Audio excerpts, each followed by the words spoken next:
Hi, I'm Elizabeth Rose from L&M Medilaw, and I'm delighted to be joined by Julie Keys, perinatal educator from the Daisy Foundation, and Angela Parkinson, a specialist women's health physiotherapist from Adore Your Core Physiotherapy. First of all, Julie, would you be able to tell us a bit more about what you do and your role with the Daisy Foundation? Not a problem, morning Elizabeth. I have, as you know, I was your antenatal educator with the wee one, and I've now been teaching Daisy birthing classes with the Daisy Foundation in Lanarkshire for 10 and a half years now. So while my background in history has been not medical, I trained in active birth with the Daisy Foundation, and it's very much a peer-to-peer support company. So yes, we have our full antenatal education training, we have our active birthing training, but a lot of it for me is about peer-to-peer support, because when I was pregnant, I first came at 34 weeks. My NHS classes were booked for 37 weeks, so I didn't have any antenatal education at all. It was my first baby. I'd not read any books. I'd not done anything because that was happening later. And yes, I went in and I had my baby and I kind of did what I could. It wasn't ideal. I just did as I was told because I didn't know that there were any other options. Nobody ever said to me, and obviously with my classes being booked at 37 weeks, I didn't manage to attend them. I was too busy with my first baby. I had quite a high profile job. But I then felt postnatally that I had suffered from postnatal depression, not bad, but enough to want medication, and felt that support should be given in pregnancy to help women through pregnancy, because it in itself, when none of your friends are expecting, can be quite difficult, and help ladies through their labour, through their birth, not from a doula point of view, but from a support point of view and what to expect, as well as the active birth and the antenatal education. And then in those first couple of weeks, those first couple of months, those first 6 months, when you're dealing with newborn sleep, with teething, with weaning, with all these kind of things that the world throws at you, that unless somebody tells you, you're not going to know. And that's very much my theory, is I try and share as much education from a peer-to-peer point of view, that if you don't know, you don't know. A lot of times people expect us as women to know these things. And if nobody tells you, you don't know. So our classes are fairly basic on the level of just, it's not medical language, it's just talking about birth and how you're feeling as well. So huge support, educational, there's a bit of movement as well and breathing techniques, but really the amount I get messages daily from women giving birth going, oh my God, if I hadn't known about this, then it could have been so very, very different. Sounds very rewarding. You must really enjoy your job. Oh, it's brilliant. It has its ups and it has its downs, but it is. I love my job. I really do. I can see it from your face.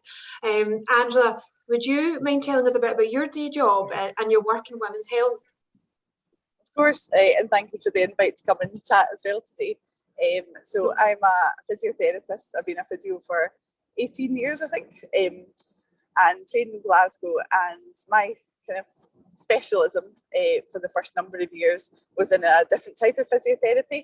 But like a lot of physiotherapists who go on to have children, they then are quite interested in this area.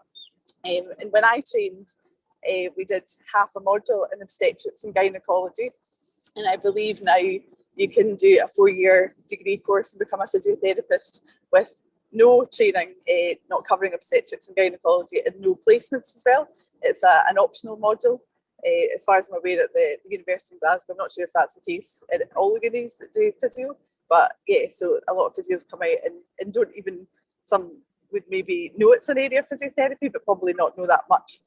So when I was expecting my third child, I was interested in training and kind of starting to find out more about women's health. So my first course was a course called Fit Back and Bumps, and it was training, teaching pregnancy classes and postnatal classes. So I started off doing that, and then as I kind of went along, did further training courses, learned how to treat diastasis, and then went on and did a pelvic floor course.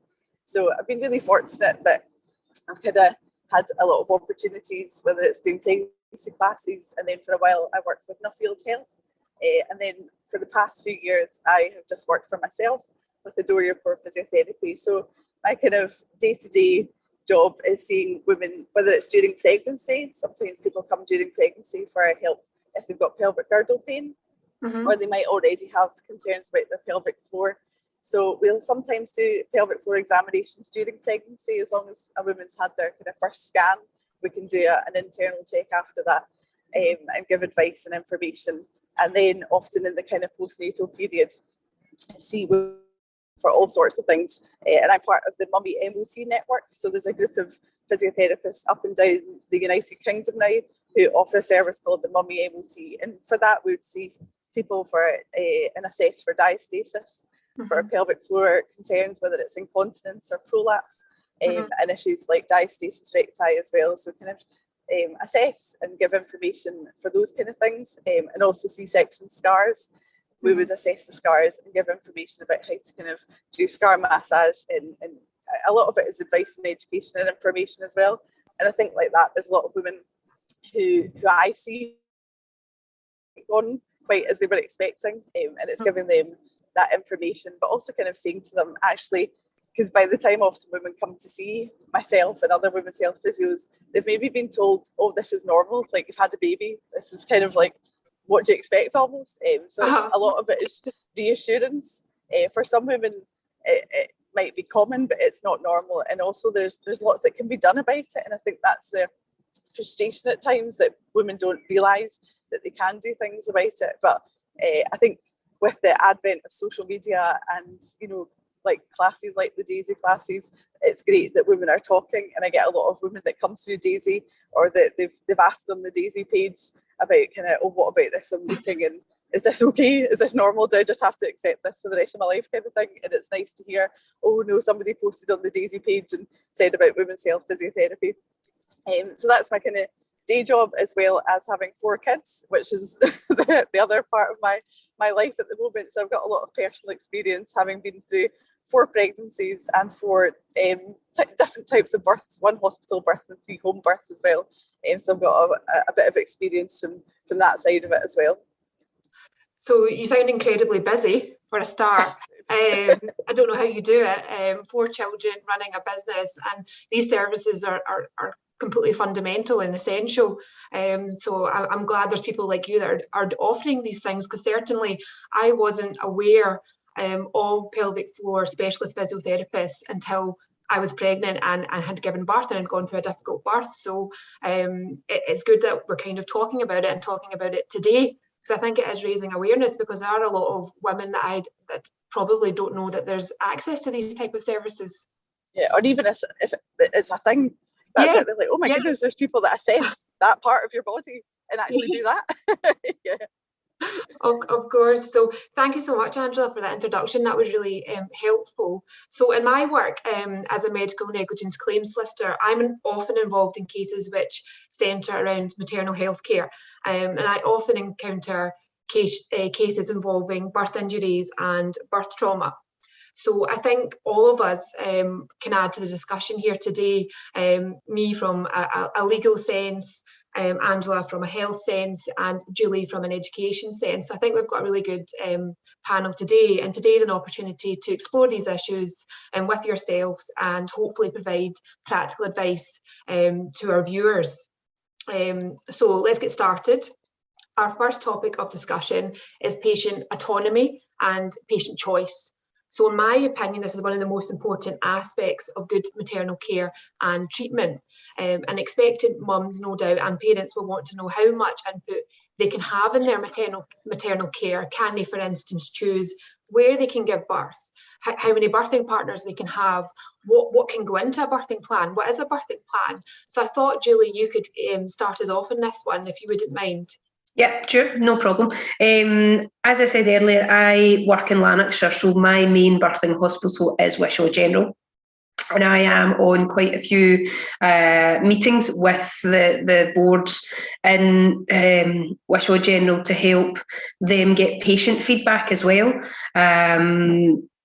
But I also have a lot of clients that go to the Princess Royal, because if you're in Coatbridge, it's 10 minutes down the road. I've got a lot of ladies that go to Forth Valley as well, which again, like Wishaw, is an early adopter board hospital. But again, we still get ladies that go to the Queen Elizabeth. So we've got ladies going to all 4 different hospitals round about us.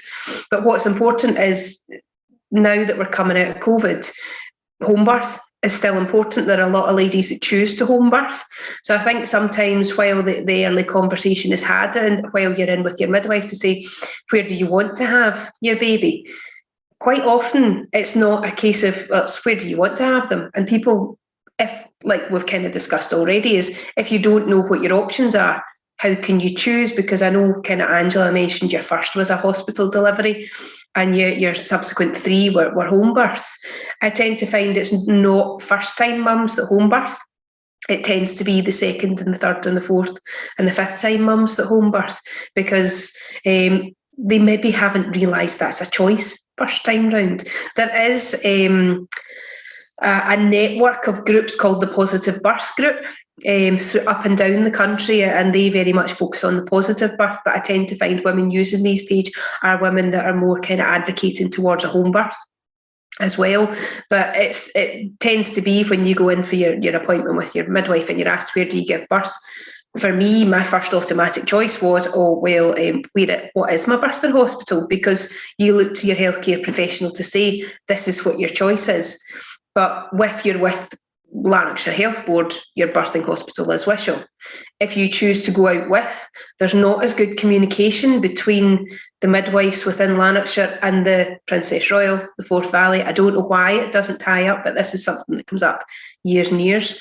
But I'm actually really quite glad that the home birth team are back out again, and hopefully we'll be getting the Best Start Midwife programme running back up again, which was a programme pioneered by Maureen McSherry, who's now retired at Wishaw General, and it was continuity of care.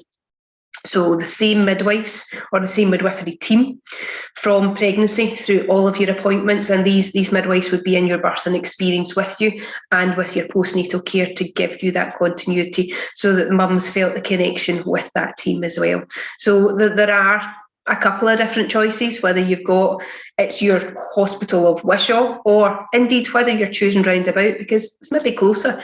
I live in Airdrie and there's a lot of roundabouts on the way to Wishaw, and that can be a big factor for a lot of ladies. But yes, it's trying to make sure that those options are known in advance of going in for those conversations. Mm-hmm. Mm-hmm. And what about things like birthing partners? At the moment, when you go in for induction, if you're going in for induction, it's 1 birthing partner is allowed in with you. When you are in established labour forwards, it's 2 birthing partners in Wishaw General at the moment. And can it be anybody, or is there like a specified list of who it can be?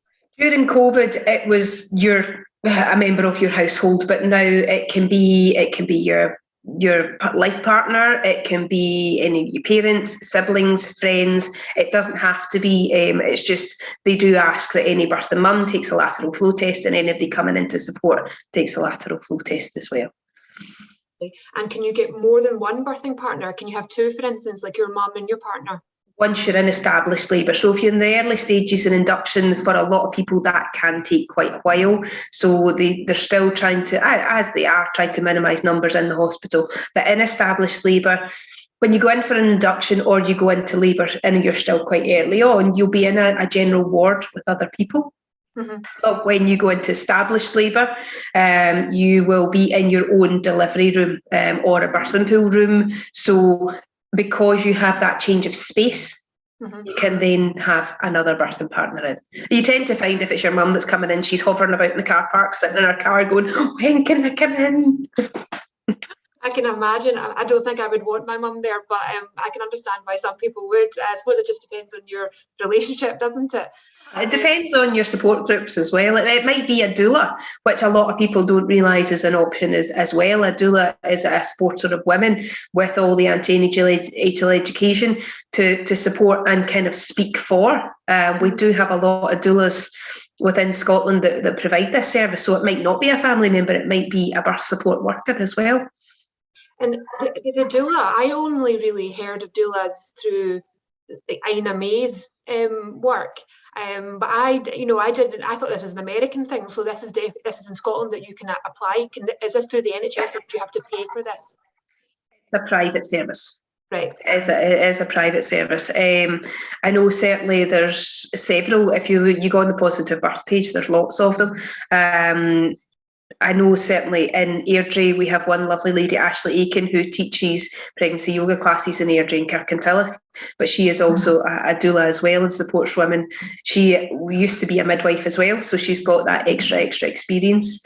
But all throughout Scotland, I think you tend to find they are fairly booked up in advance because you kind of know your due time. But there are quite a lot of doulas out there in Scotland.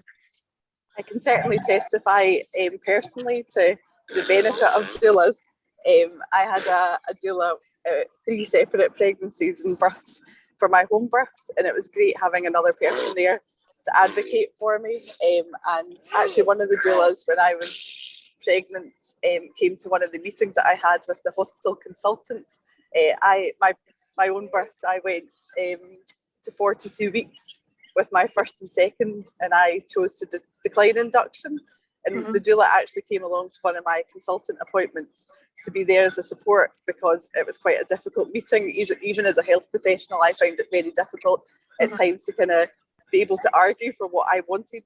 And when I went to that meeting, the consultant was not very nice, and actually the doula stepped in, asked him to leave to give me a few minutes just to think about things and calm myself down. And then when he came back in, she was able to help support me in my decision and stick up for what I kind of wanted, that I still wanted a home birth, and I wanted to wait until the 42 weeks as well. So and during the births, I would say that they were invaluable for the home birth, to be able to kind of say or kind of indicate and highlight when I might be transitioning, and say to my other half, maybe we should get the midwife now. So that was really helpful, and they were really great in terms of being hands-on support. I had back labours, which were pretty intense, and they were great for doing counter pressure and saying, how about getting some hot flannels and things like that. So yeah, I can certainly say that they were invaluable for the pregnancies that I had at home as well. So, but also knowing that that's an option, because the amount of ladies that just accept induction, I think I've had one client who has, I think she was 42, 43 weeks when she had her fourth, and it was very much, my body doesn't feel ready, help support me. And many of us don't know that that's an option as well. And again, it's knowing our options. Well, this leads us on very nicely to what we're going to discuss next. So this is about patient autonomy and patient choice. I know that we're already speaking about this, but from a legal perspective, consent is very important, and every patient has the right to make informed decisions about their medical care, and obtaining valid consent from a patient should always be sought. Now, not to get too bogged down in the law, but I think it's worth stating so that people know what their rights are. I think that's very important as to what you're saying about patient advocacy. So the law states that a medical professional must disclose any material risks that a reasonable patient would want to be informed about before undergoing a medical procedure. Now, a material risk is something that a reasonable patient in the patient's position would likely attach significance to. So doctors and midwives must also tell patients alternatives to the proposed treatments and any risks involved in these alternatives. Now, alternative treatment also includes the option of doing nothing, and the risks of what that would involve. So you've already brought this up, Angela. So for instance, if an obstetrician is recommending an elective C-section or inducing labour, they should explain the risks and benefits of such a treatment plan and what the reasonable alternatives would be. So I think we've lost Angela, but one thing that we talk about in our classes, as you know, is what are if something is happening, if something has changed when you're in labour or when in pregnancy, is right. Let's talk about it. What are my options? What would be the benefits of doing it that way?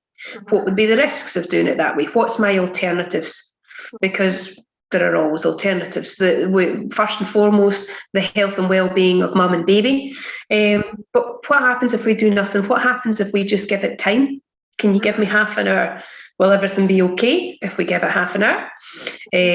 Or, for example, I had a mum going in to be induced 2 weeks ago, possibly, and she knew that she was already effaced, so that the cervix had already started to dilate, and she was going in to be induced. And we had talked about it in class, and then had a conversation, and I said, well, why don't you go in? And because when you go in, everything's open. It is a kind of, right, where are we at? What's the discussion? And I try and encourage discussion as much as possible so that they can find out what their options are. And I said to them, right, if your membranes have been ruptured, what happens if normally they would say we would rupture your membranes and put you on the synthetic drip to help enhance your contractions. So with this selected lady, she had decided that induction was okay, but she said, well, what if I leave the drip? Can you give me a couple of hours and then see how it goes? And sure enough, they left her. She had no synthetic drip. She had a natural labour, a vaginal delivery. And she did it her way with that bit of help, without having the excess hormones, without having that extra intervention. And it actually ended up in a very positive birth experience when she'd had a very negative previous delivery. So the conversation to be had there was quite a positive one. And I think once you have all the information, you can then make the choice that is right for you, because everybody's choice is different at the end of the day. Of course, and that is so important, patient choice. Now, in terms of advocating for yourself at appointments, now, Angela, you've obviously spoken about that very eloquently, about the fact that you had a doula in that helped advocate for you. Would you have any tips for expectant mums when you're facing a kind of difficult consultation? Perhaps you've got a high-risk pregnancy, it's consultant-led care, there's different options on the table. What tips would you have for a mum in that situation? One of the top tips I would have is if you can have somebody with you, whether it's a partner or a friend or a doula, that knows your wishes, that can maybe step in. Because I know certainly when I was pregnant, and certainly as time went on, my hormones kind of took over in terms of my emotions. And especially during labour, like I'm quite, I would say, a strong person who can generally speak my mind, but especially when I was in labour, when the surgeries were coming and it was like, whoa, I can't even speak, let alone kind of advocate for myself here. So I think certainly having somebody that can support you, that you've preferably documented kind of what you want, or certainly kind of had a verbal discussion with the person that can maybe support you, to know what it is you want or don't want, and to kind of keep reminding you, and also reminding the staff, maybe whether it's the midwives. I also declined after my first experience internal examinations. I kind of felt they weren't beneficial to the process, that it just kind of made me think, oh, I'm only 4 centimetres, and I would rather have just been, actually, if there's other indications that my labour's progressing, I want that to be the indication rather than kind of also stopping the flow of labour. So I find, having a partner and a doula that was like, no, that's what she said, or being able to step in when I was in the midst of a surge. Because also I had a home birth with my third, and at that point we lived in England, and they, with like the kind of checking in, listening to the baby's heartbeat, they were wanting to do it, I think it was every 3 to 5 minutes. And to me that felt like that's an awful kind of lot to be kind of every 5 minutes be trying to find the baby's heart rate if I'm trying to breathe through a surge, and they're faffing about with the scan to kind of like listen in. So again, having somebody that was able to advocate and step in at those moments, and that's where for me personally, the doula was a great assistance.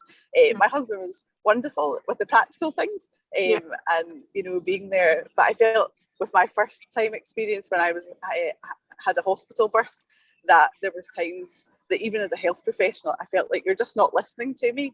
I arrived at the midwife unit, and this was in Dundee, but because I was post-dates, it was like, oh, they didn't kind of know what to do with me, and they wanted me to go on to the labour ward, which wasn't my wish. And it was, I think, like with everything, that the more medicalised a route you go down, the more medicalised it becomes. And that was my kind of first time experience, that I ended up having a birth that wasn't what I was hoping to have. I had this lovely water birth planned in the midwife unit, and that's Yeah. not what happened. And a lot of it was just, a lot of times it kind of felt like I was being told what to do. And I was just chatting to my husband before I came on the call, actually, reminiscing about the fact that while I was in labour, I was still, I had an epidural and I had an assisted delivery with my first, but I was quite compos mentis, but they asked him to consent for me. And I was saying to him, like, do you remember what you consented for in terms of like what could have gone wrong, especially with assisted deliveries? I mean, in some countries, they have called for forceps to be banned because of the risks. And I think a lot of that is because the risks aren't explained. And also that kind of like, well, what if we don't do this? What about watchful waiting? Whereas, he was reminiscing, it was kind of like, the do or die, if you don't do this, the baby could die kind of thing. And it was like the hard line rather than actually, I think we've lost Andrew. well, this could happen. So, yeah. We just lost the last sentence there, Angela. You cut out. Oh, you lost your do or die. Do or die That's situation. it, right. So there seemed to be, and I think often is the case, and rightly to that extent that, if the baby's in distress or things aren't progressing, weighing up in that moment, but also making a decision based on what might happen to mum. It's also important, whereas I think often women kind of feel in the postnatal period, it's all about the baby, and it's kind of like, it almost doesn't matter what they're going through or how their body's changed, or if they've had a significant tear, and things are really feeling different and, functioning differently to what they had done. That it's almost kind of, oh, but your baby's okay, your baby's here safely, and actually almost like you don't matter. Yeah. Which is not what it should be. You should never invalidate somebody's experience, and it stops women from speaking up, because if the response is going to be, but you're very lucky, your baby's healthy, then it's almost like you can say nothing to that, because you should just be grateful that that's yes, okay. People are grateful for a healthy baby, of course they are, but the point is that maternal health matters, and you have to be in the best position mentally and physically to look after your baby, surely. Yeah, 100%. The amount of mums that I see week on week that are struggling mental health, and you can kind of see them, and it's trying to encourage and coax and get them to talk about it. And that's what we do in our baby classes, because the amount of people coming in going, is this normal? My child doesn't do this, my child, and I hear all these other people at all these other classes going, oh, my baby sleeps, my baby eats, my baby does this. And there's a mum sitting there. She might have all her makeup on, she might have put that face on for the day, but you can see inside just going, oh, you're ready for just cracking, because sometimes it gets to that stage as well.